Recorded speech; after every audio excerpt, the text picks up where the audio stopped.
New Thought Media Network. We are a global broadcast network of positive music, media, and entertainment, inspiring humanity's evolution along the journey of enlightenment and creating a world of love, peace, empowerment, and prosperity for all.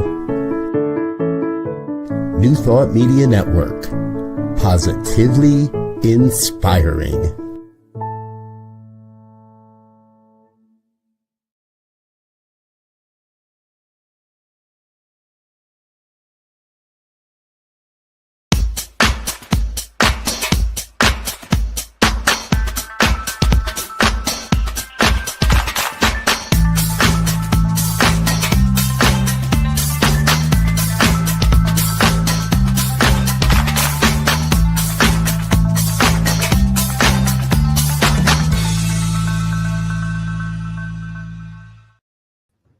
Why, hello, my lovelies. It's me, yes, me, Bonnie Gonzalez, your doula for grief. Welcome. I thank you. If you're returning, I thank you for coming back. I am so honored to know that we have a relationship, that you're trusting me to come back week after week to hear our topics and themes and have discussions around grief. And if this is your first time, welcome, welcome, welcome. Know that you have today come to the right place to begin your healing from grief, to begin that healing journey. You've come to the right place. And therefore, what I would invite you to do, love for you to do, just sit back. Make this next hour about you and for you. Grab a cup of coffee, cup of tea, if it's wine time, whatever, but make this about you and for you. Drop a comment, leave a question. I'd love to answer any questions that you have. Doesn't matter when you're watching this, because if you leave a comment, I still get it. If you leave a question, I still get the question. So please just feel right at home. And know that if you're in a state of grief, you're welcomed here with open arms. And if you're supporting someone who's going through grief, welcome again. A little bit about me.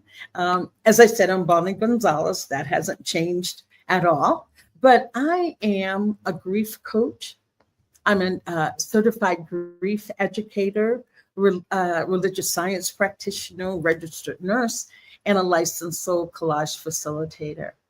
And I am so excited to be on my own personal journey with healing grief. And also, I know that this is my life purpose. It's a passion that I have to bring grief out of the shadows of our lives and bring it right smack into the middle of our lives. Grief is one of life's biggest teachers. Grief is truly, truly a transformative process.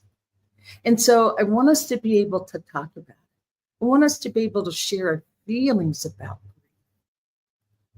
I was with a group, Death Cafe, and I know I've talked about Death Cafe a lot here. And if you haven't attended a Death Cafe, I invite you to check it out. It's just about what you feel about what death is. Nobody's there to tell you anything about death. It's a group effort. It's a group conversation about death.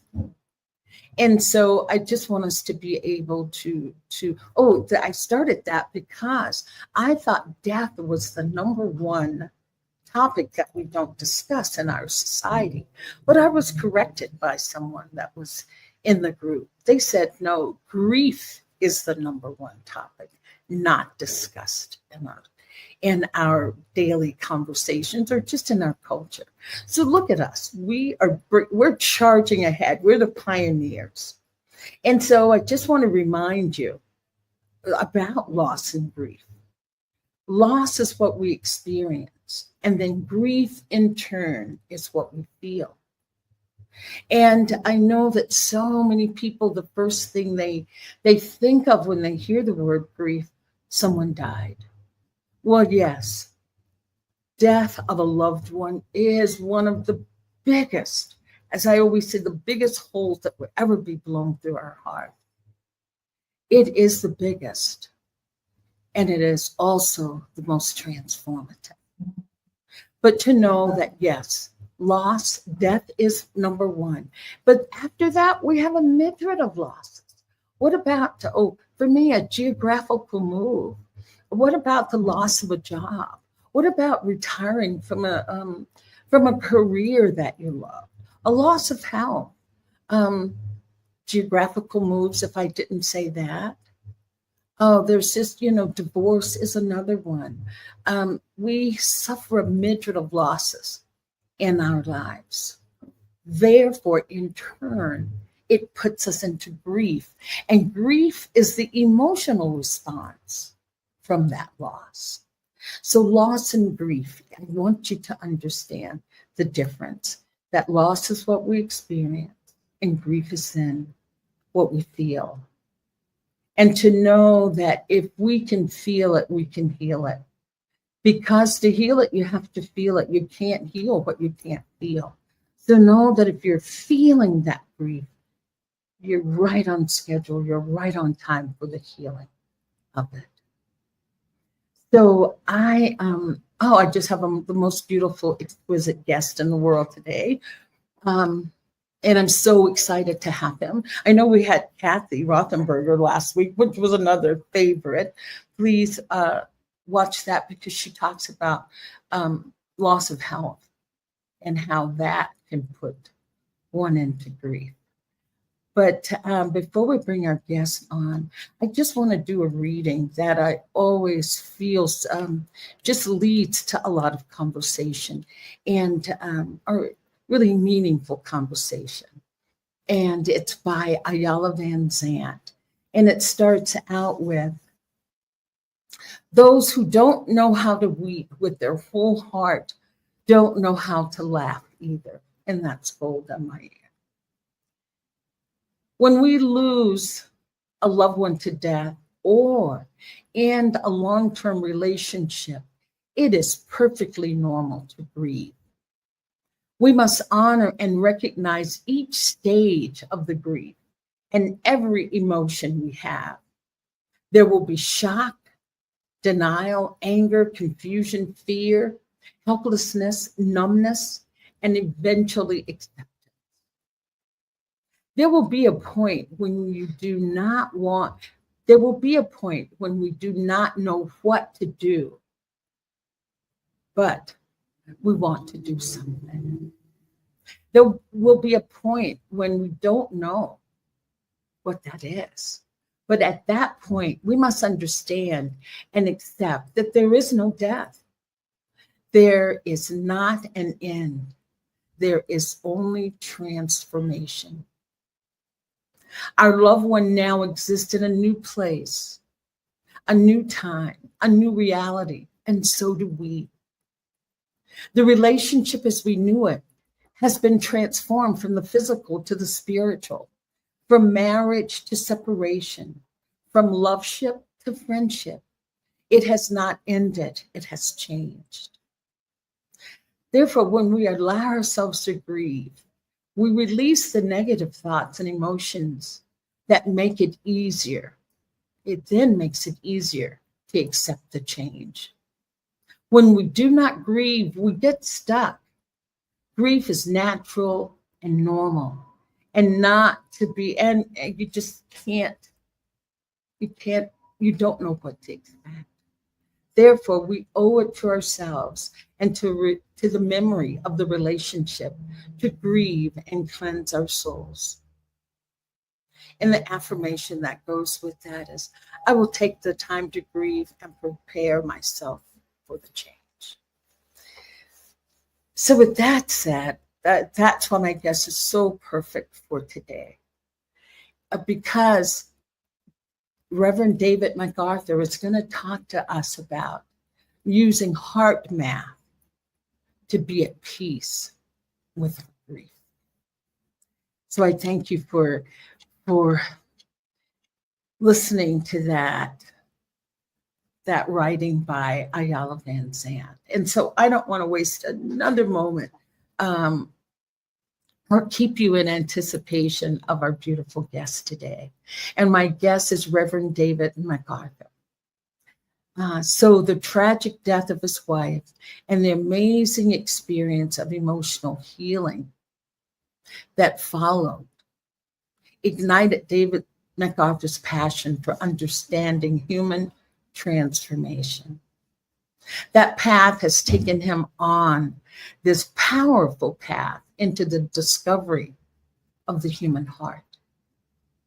As an attorney, his desire to help others took him into social services as well as Attorney General in New Mexico, working with the environmental and consumer issues. His recognition of the power of the spiritual took him into a spiritual study and ministry, where he worked with individuals and groups of people in personal transformation. And he did that for over 35 years. And I just think it's so beautiful that Reverend David went from being an attorney to being a minister. And so seeking the scientific principles of transformation drew him to the Institute of HeartMath.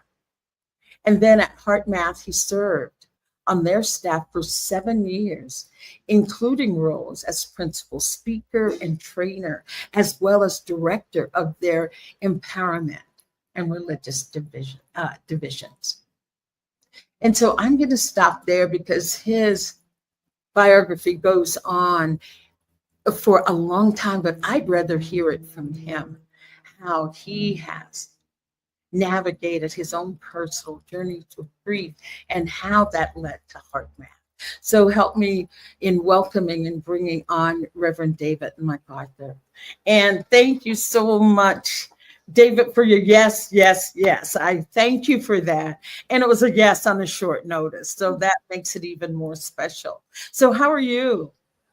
I'm doing great, Bonnie. What a treat to be with you. Oh, This is a treat to experience you this way, and I just have such appreciation for what you were sharing with people. The power and the meaningfulness and the pain and struggle of the grief experience.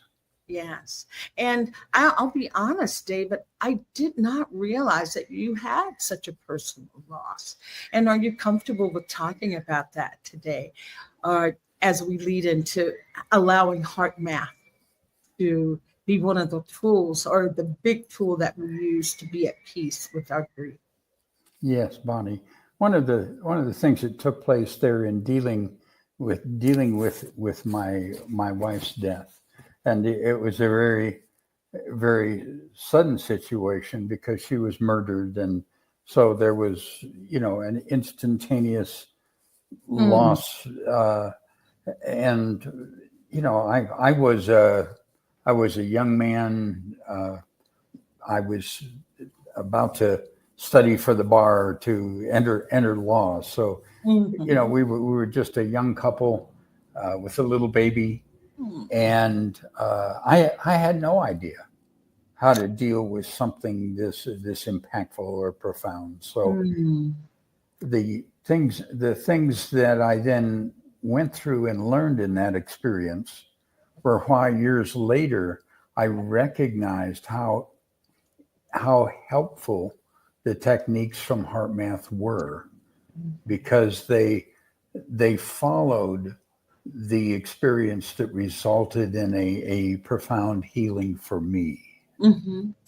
And before we go any further, David, I do want to offer my heartfelt condolences and applaud your bravery for being able to speak with others today about that.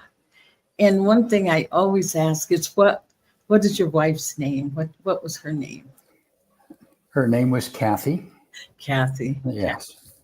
Yeah, so let's keep Kathy's memory alive by saying her name. So Kathy is with us as well. Yes. So you were not with HeartMath when this tragedy started, Yeah. correct?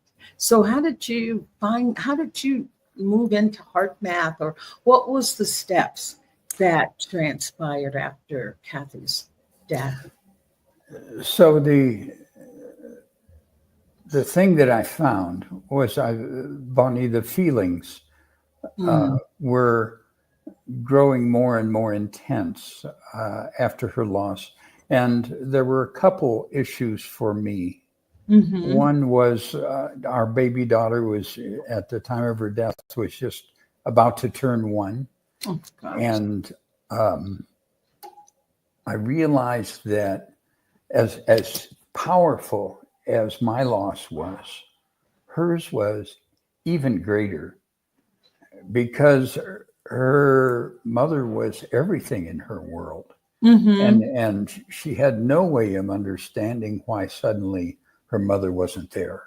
Yes. And turning to me, and I had deeply appreciated Kathy's ability to love and care for this little being. It was a delight, but it wasn't something that I had done so much or responded so much that I was any good. And here was this child that needed such love, Mm-hmm. and a father that was caught in my loss, that pain, but also because she was taken from us by another person.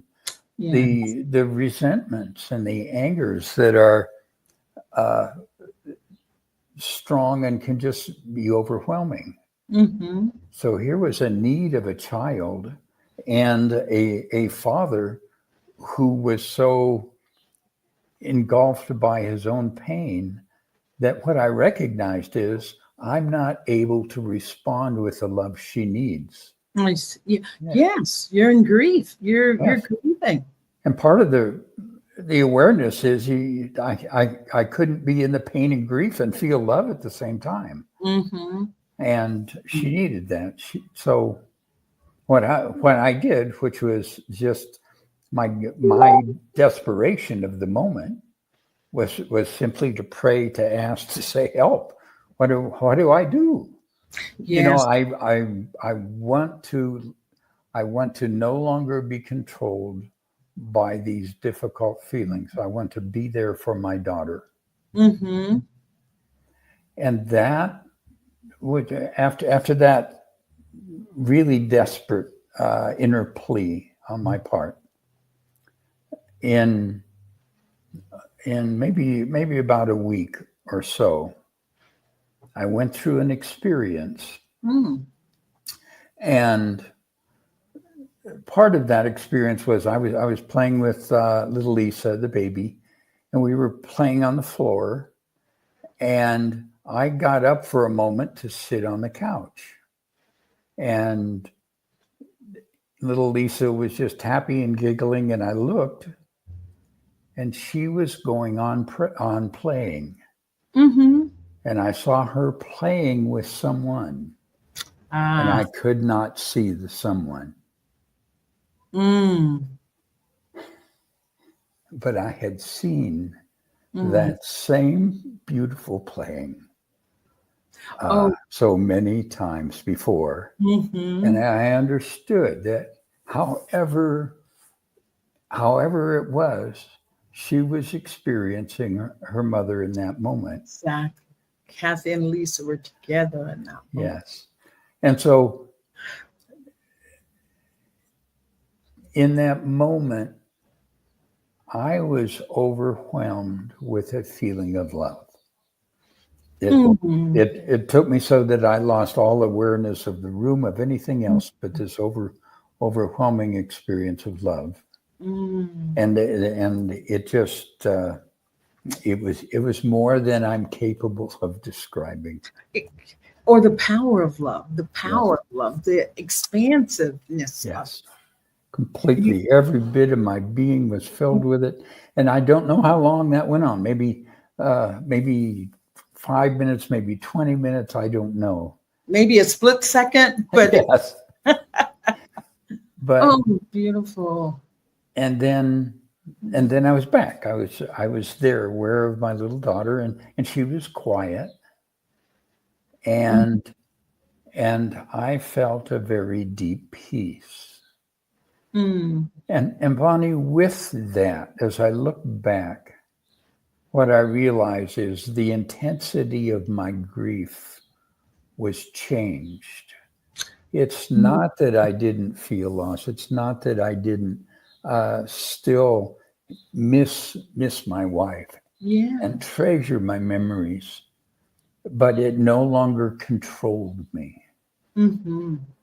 And the other thing that was a part of it was the experience of what I would call forgiveness for this Oh, being who had taken her life. No, there was no longer resentment or anger. There was a peace within me, mm-hmm. Mm-hmm. and so I experienced this amazing change. Within you. And through my journey into ministry and working with people through their challenges, Mm-hmm. again motivated by the fact that I knew this was real. We could access this. Right. Oh, I see. Okay. Yes. Yes. When I went to the Institute of Heart Math, I looked at their scientific research, and they were working with the heart and feelings within the heart. Mm-hmm. And the changes that they were talking about in people and describing were changes maybe less in intensity to what I experienced, but Mm-hmm. similar in its nature. And so I began to learn more and more about their things, and realized that through the heart, this change that I had experienced, others could access intentionally, consciously, Mm-hmm. in dealing with the challenge that the overwhelming emotions and worry and anxiety can cause us. Right. So if I'm hearing you correctly, so what you're saying, that being introduced to heart math and knowing what changes can happen there helps you to understand that people don't have to have that epiphany that you had in that moment with little Lisa playing and Yes. having such joy that they can now use heart math, what you say, Yes. to be able to experience that. Yes. And they can choose that. I still don't know how I stumbled into that. But when I look back, Bonnie, what I realized when I was watching little Lisa play with Kathy, my heart opened. Now, you can't be with a little baby and not feel love, not feel care. It's very natural. But what I was in need of was something that was very deep. Yeah. And in order for that response to flow into my being, I had to open deeply. Mm-hmm. And that moment was just so beautiful and so precious that my heart opened. That was your opening. And then that beautiful love could fill me and heal part of the pain that I carry. I think of our loss as a wound. Oh, yes. And yes. we need to care for that wound. We need to heal it. Mm-hmm. And so I just got major medicine that day. Oh, major medicine. Oh, that is a testimony to the statement that love is the greatest power of all. It is. Love is the greatest. That is a true testimony to that. And even with the circumstances being so horrific, Irvin David, I feel that having little Lisa was the biggest gift that could have entered your life. The day that she was born. Let's put it that way. It's really true. And one of the things, because I worked with many people, I'm aware that there are many people that are in the world I would have been without her. In other words, we're highly mental. You know, I was a lawyer. I'd done lots of education. Mm-hmm. You know, I had learned how to use my mind very well. I had no instruction on how to use my heart. And we Mm-hmm. work with the heart through our feelings. And many of us had never learned to understand our feelings, to recognize how to work with them. What was something we need to let go of, and what was something we needed to embrace. So it's a challenge. Now I'm putting it in the context of kind of males of my time and generation. Yes. Yeah. Go But ahead. Say it's it. true for a lot of us. I mean, it's women, it's men, it's young people, Yes. as well as us older folks. Yes. Yes. I was just going to say I studied to be a life coach, and they were the subject came up about emotions and feelings, and talking about people can't even name feelings. Reverend David, they gave us a long list of emotions. Yeah.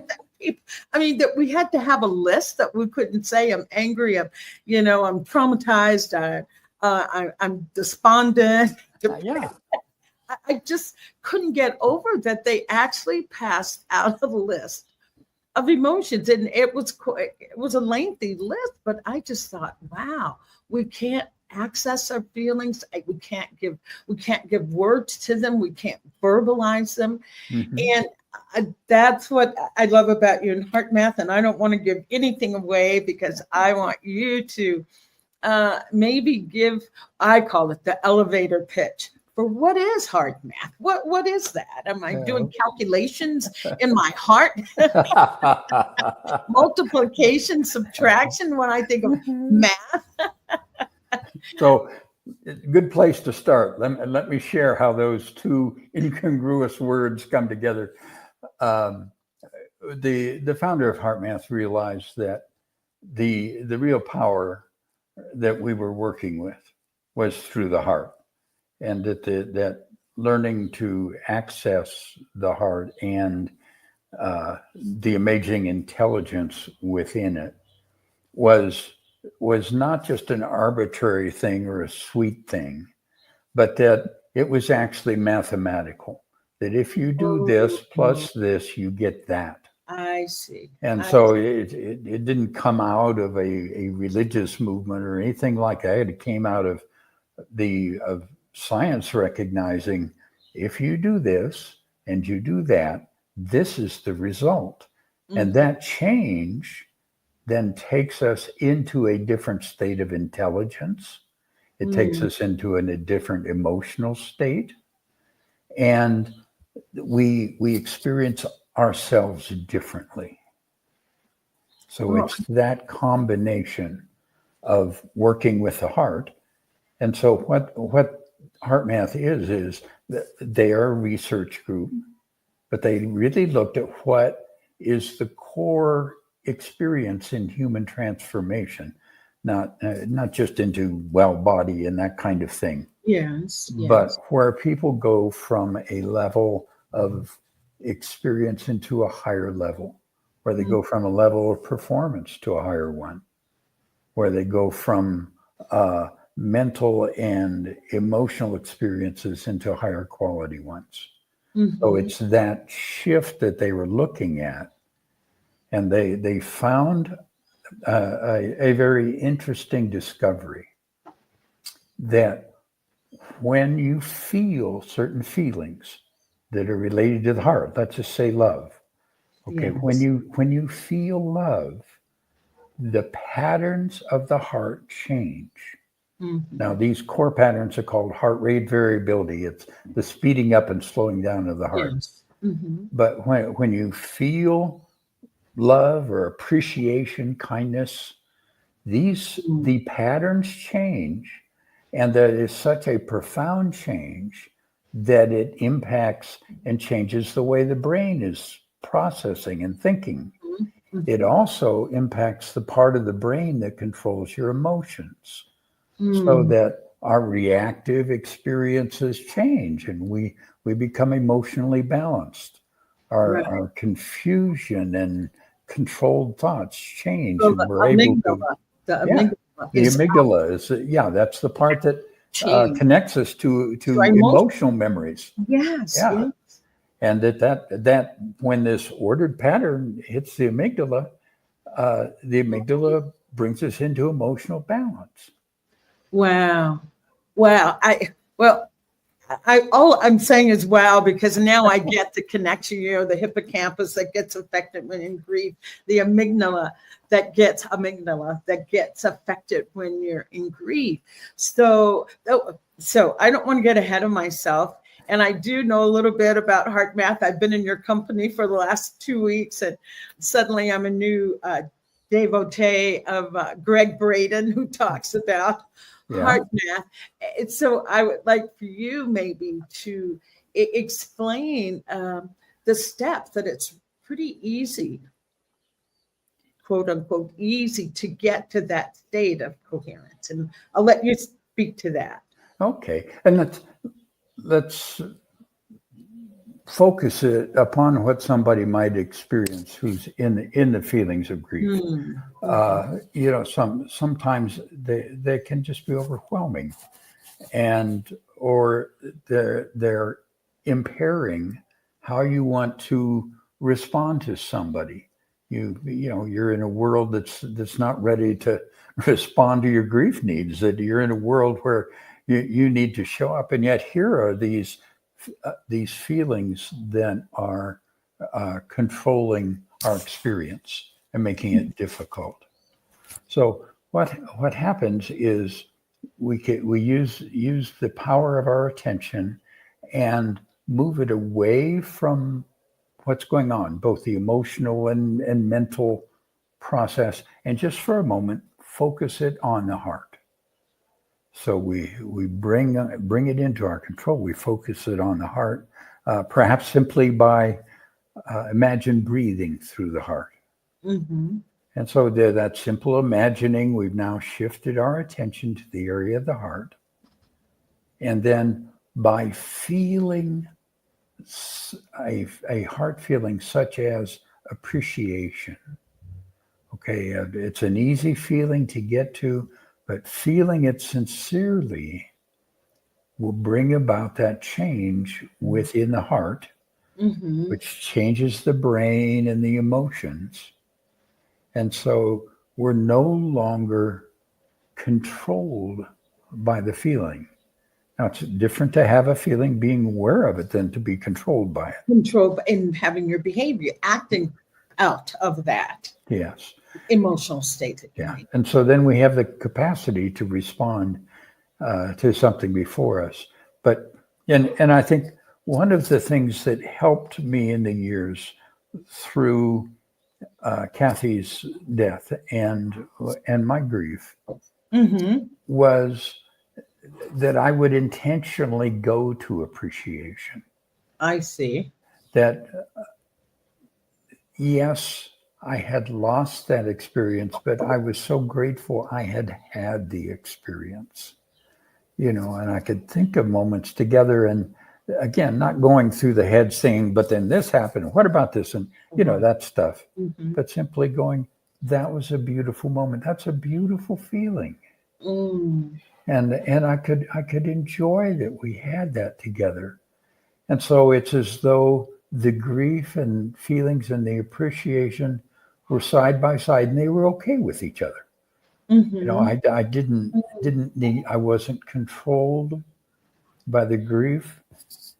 The feelings were just, they were beautiful.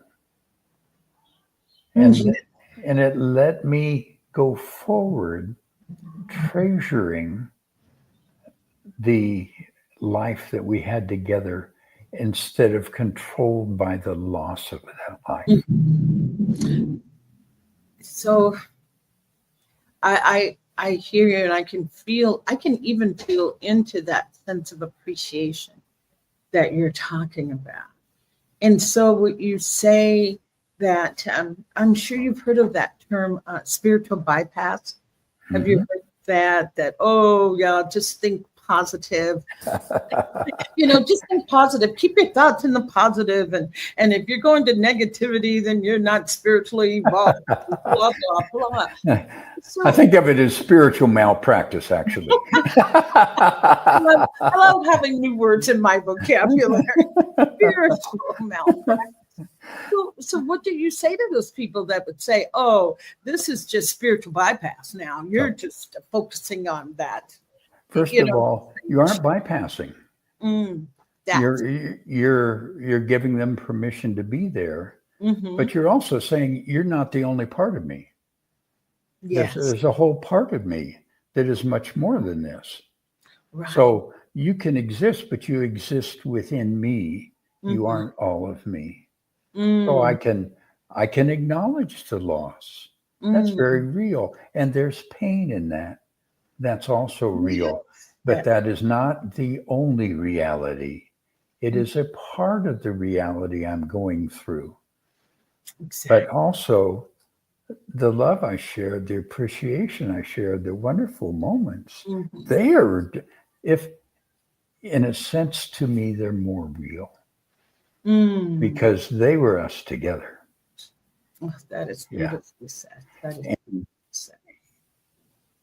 And what I found is that over years, it has let my relationship with Kathy grow into a treasuring of each other.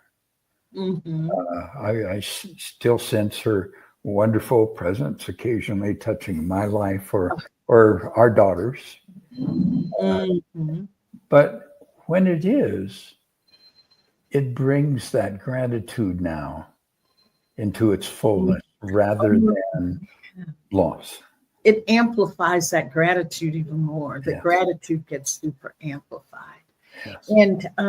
And that's what I was going to say about the beauty of the exercises that you took us through the last couple of weeks, that spiritual bypass or spiritual malpractice is not happening because you're starting out with the situation of what it is that you're feeling, be it extreme anxiety, anger. You're really allowing that to have its moment. I'll call it its moment in the sun. Yes. Yes. That I'm holding it. So, part of what the heart does, it's an integrator of our whole system. And so it doesn't reject these feelings. They are a part of us. But it lets us integrate all of who we are, the wisdom, the power, the clarity, the maturity, the healer. All of this can come together and be with that hurt and that pain, not rejecting it, but also responding to it with a vibration that is whole and loving and strong. That is beautiful. That is beautifully said. I had a coach when I was in my training that would say that whatever we're feeling, that's not the sum total of who we are. It's like a part of me is really angry right now, or a part of me. But I was going to say, now that I'm saying that, I'm feeling somewhat of a difference. Like I can say, yes, a part of me is really angry. A part of me is very nervous. But then when I think about the love, it's like love feels like it's the it supersedes it all. Yes. Oh, yes, I am the embodiment of love with, I guess, with parts that could be angry or parts that could be nervous. That for me, I'll keep it in my eye. For me, love is the thing that supersedes. And I feel that way when you talk about gratitude, that your gratitude is just as expansive as love. And so that's what I did want to say about that. The spiritual bypass or heart math. It feels like with heart math, you're given permission to feel whatever it is. And for me, feeling whatever comes up, being really able, having permission for once to say yes, what I'm feeling. And there's another thing that HeartMath has measured and is now much better understood than when they first looked at it.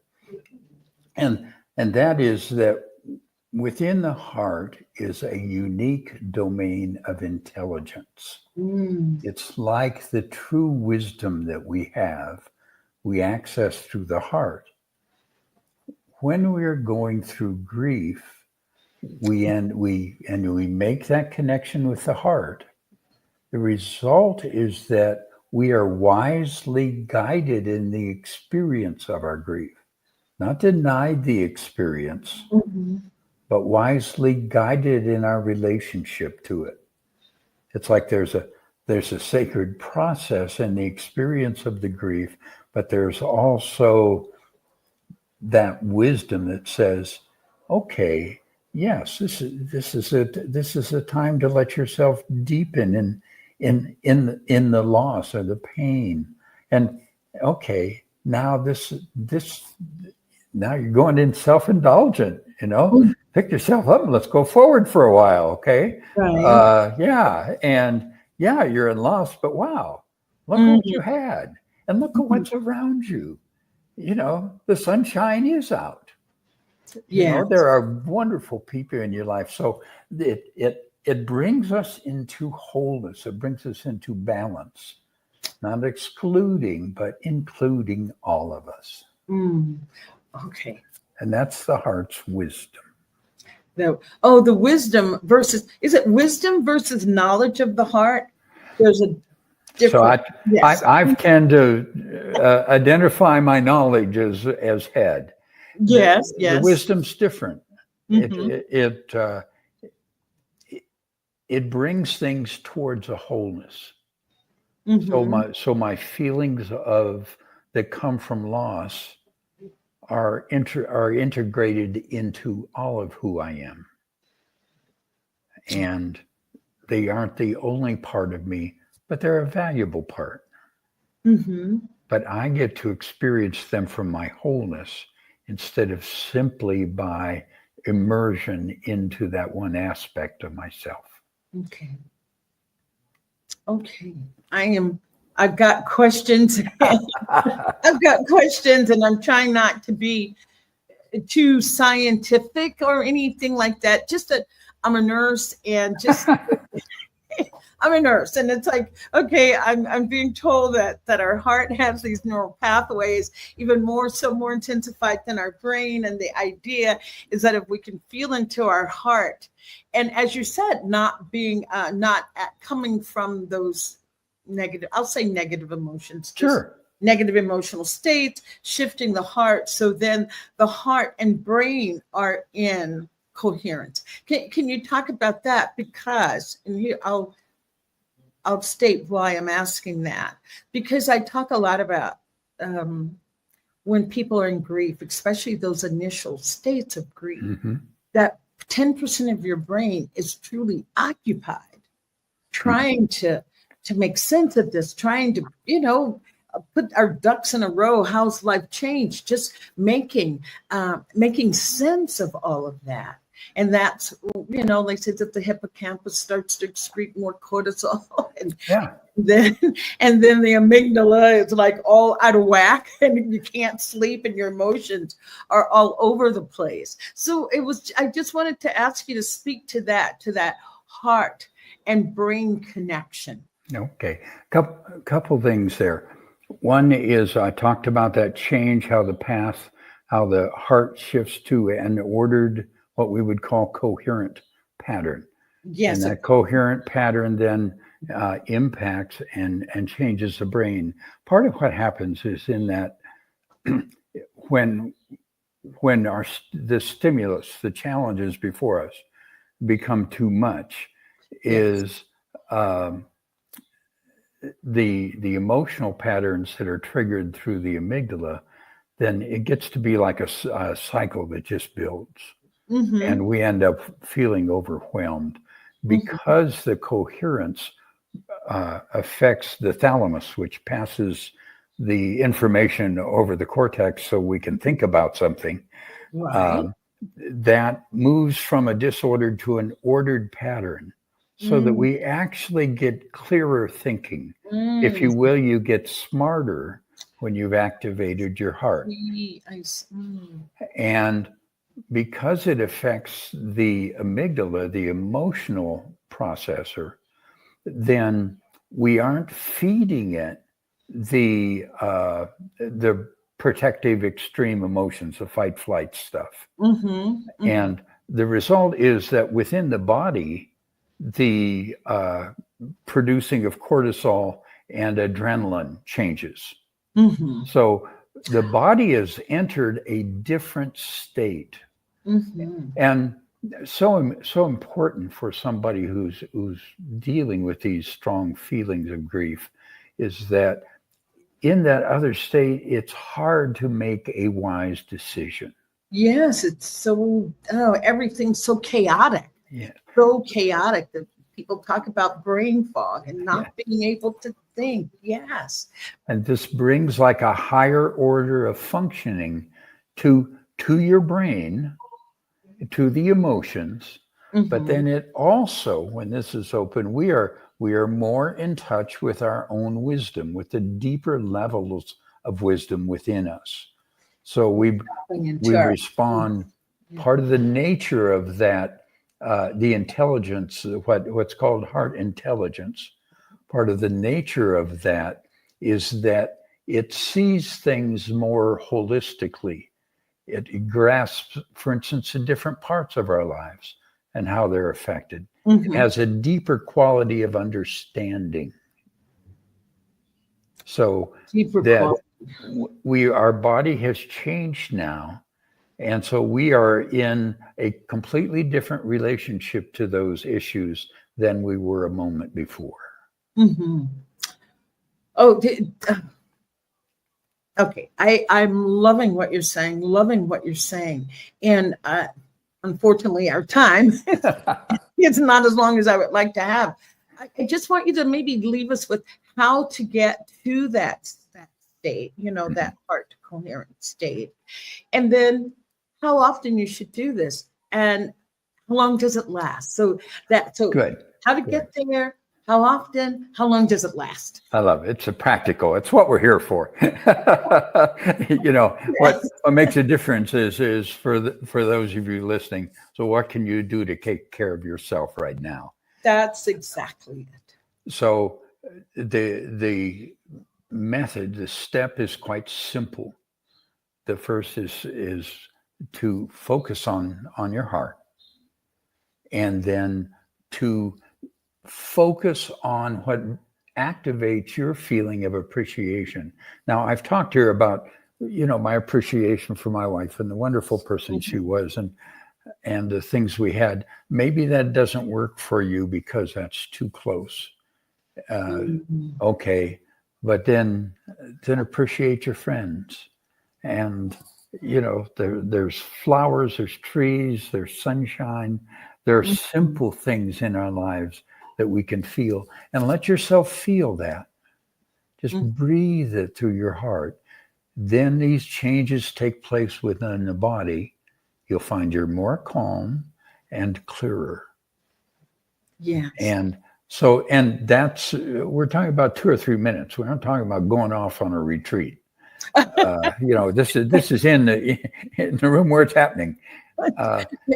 And Reverend David, you did talk about breathing into your heart, allowing your heart to be the source of within our lungs, but our heart is what's breathing us as we're doing this beautiful appreciation work.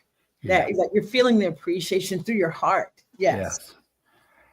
And going to it a couple of times a day, I find there's so often when we need it, we don't do it.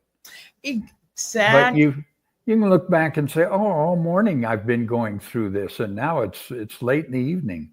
Okay, but it's still there. So do it. Make that change. Give that gift to yourself. It takes care of your body. It takes care of your emotional and mental system. Mhm. And it's a wonderful thing, even though we have experienced loss and it's tragic in whatever its form. We are Yes. still valid in feeling good, in enjoying the simple pleasures that are present in life now. Right. So, how long would I do this breathing of appreciation, allowing my heart to breathe and feeling the appreciation? How long should I do this? So if when you do it for about 2 minutes, you'll feel the change. Okay. Okay, one of the great things then is as you're going along, just check. What am I feeling? Oh, I'm getting back into that anxiety. Breathe it again. And there's a wonderful thing that happens, Bonnie.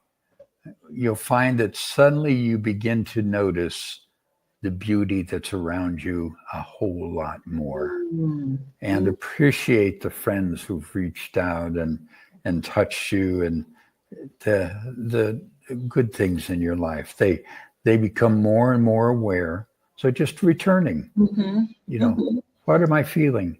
But particularly when those feelings really get anxious, it's like just your body, your being is saying, "Help me," Mhm. and you Mhm. can.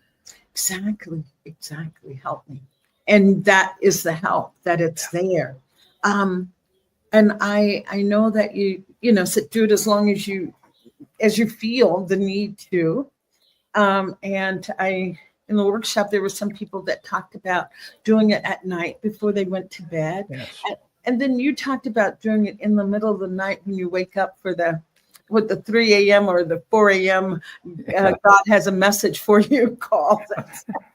And in my own loss through Cassie's death, I found nighttime was the most difficult. Yes. So when you wake up and those feelings begin to overwhelm, it's a wonderful time. All's quiet. It's easier to focus, to really pick out that feeling of appreciation and let yourself just breathe it. Just breathe Mm-hmm. it, feel it. Mm-hmm. Give yourself the gift of feeling good for that moment and Mm-hmm. then another moment. And Mm-hmm. then it's a lot easier to simply let go and Yeah, rest again. that's beautiful. That's beautiful. Mm. I think it was a Thich Nhat Hanh quote that talked about telling ourselves, I care about your suffering. I care about the suffering. And if you care, then that allows you to do the heart math of breathing, allowing your heart to breathe in, appreciate. Yes. Care is just like that feeling of appreciation, feeling Yes. that care and that care for yourself. You know, That's, I love it. Sometimes you just need to give yourself a hug and I'll suddenly, do that whoa, right. I'm feeling loved. It's okay.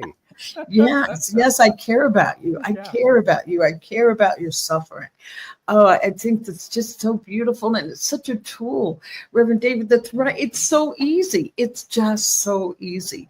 Sometimes it's the easy things that elude us. If somebody says, run fast and then stop and breathe heavy for 5 seconds and then run again, you're more inclined to go, okay, well, but something this simple, it's like, wow, didn't know that feeling good and feeling self-love could be so easy, that's so easily attainable right within reach Right within. without having to do any more. And I just thank you for the work that you're doing and how you're sharing it now in this in this beautiful stage of your life where you're just giving of this valuable information that will touch many.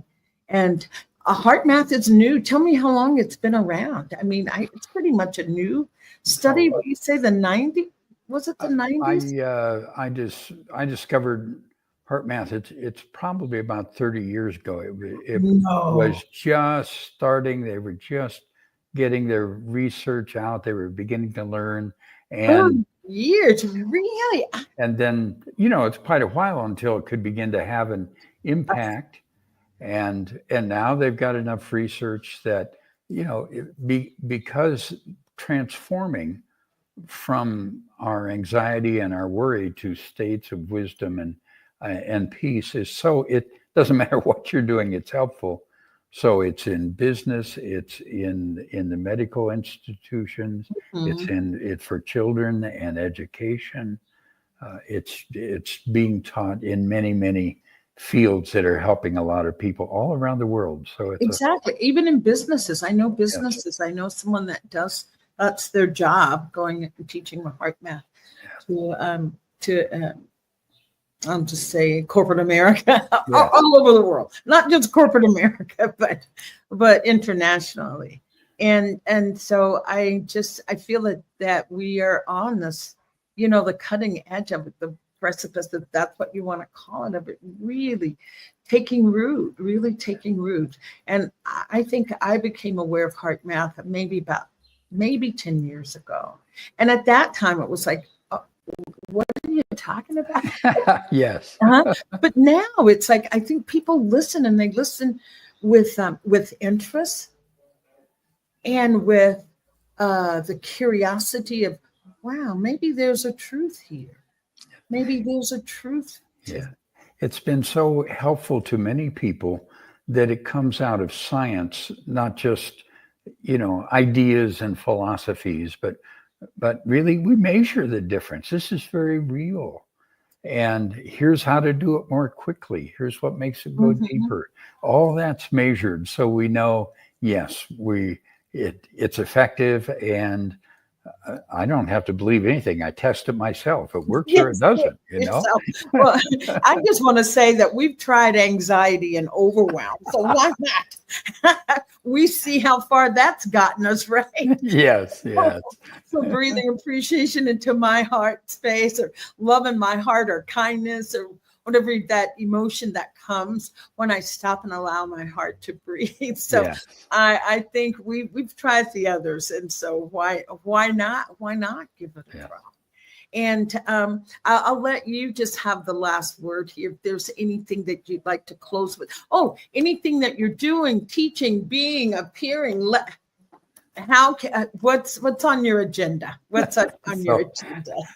So I'll just share. Many of the things we've been talking about are in books that I've written. My name is David MacArthur. Check on Amazon. They're there in whatever form. And they all come back to this understanding. I was going to ask Joe to show that's your book, your spiritual heart. Your spiritual heart. Yes. It's a good one to work with. Yes. Okay. Great. Any workshops, anything that you'd like to talk about? No, actually, I am in the midst of a month-long one now and thoroughly enjoying it. Oh, okay. Yes. And I'm enjoying the journey with you. And we're getting to do it together.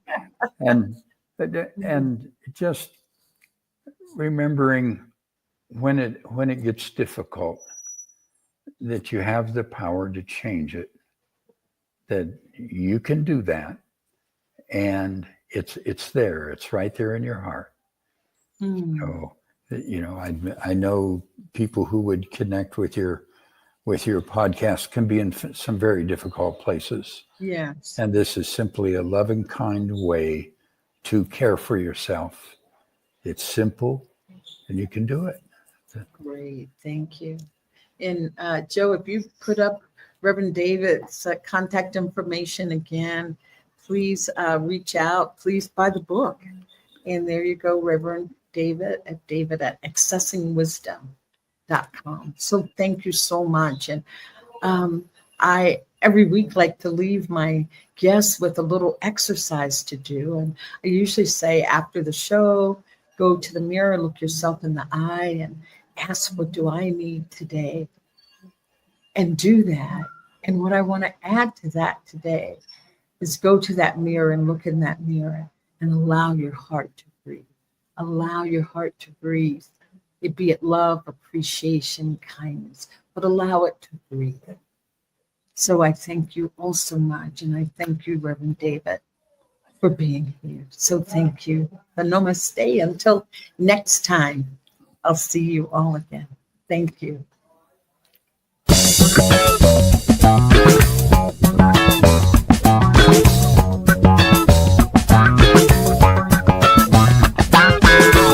Network.